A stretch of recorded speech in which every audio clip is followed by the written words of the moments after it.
स्वच्छता सर्वेक्षण 2021 के अंतर्गत नगर परिषद आतरी में होम पोस्टिंग कंपोस्ट की विधि बताई जा रही है। जैसे कि हम देखते हैं कि घरों से साग सब्जी के छिलके, बचा हुआ भोजन या पेड़ पौधों के पत्ते, सूखे हुए पत्ते जो निकलते हैं और इन्हें अक्सर लोग बाहर फेंक देते हैं, जिसका उचित निपटान नहीं होता। तो आज हमने नगर की जनता को ये मैसेज देने का प्रयास किया है कि हम अपने घर से निकलने वाले कचरे का भी उचित निराकरण कर सकते हैं अपने घर में ही, जिसे हम होम कंपोस्टिंग बोलते हैं।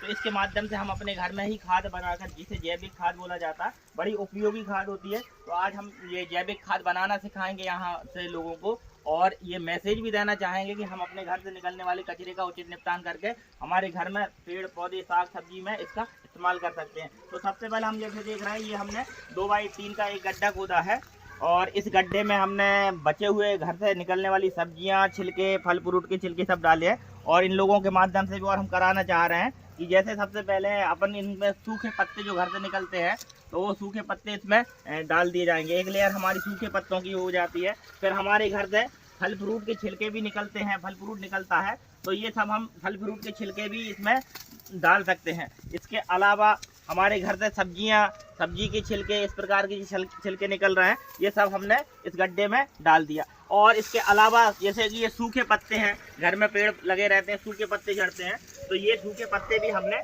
इस गड्ढे में डाल दिए हैं, जो कि अब खाद बनेगी। और जैसे कि अब ये देख रहे हैं, घरों में गोबर भी निकलता है, हमारे गाँव में गोबर भी है, तो हमने एक लेयर गोबर की भी इस पर डाल दी।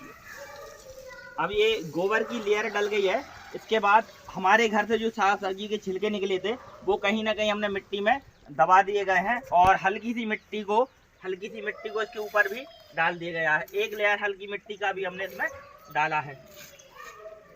और बस तो अब हम जैसे देख पा रहे हैं कि ये होम कंपोस्टिंग खाद बनने जा रही है। अगर ये मैसेज सब तक पहुंचता है तो मेरा मानना है कि हम अपने घर से निकलने वाले कचरे को, उसका उचित निपटान करके हम अपने नगर को, अपने वातावरण को स्वच्छ बना सकते हैं। ये मैसेज एक एक व्यक्ति तक पहुंचना चाहिए, ताकि हम अपने नगर को स्वच्छता की दृष्टि से देखें। हर एक पायदाने पर ये कारगर होगा।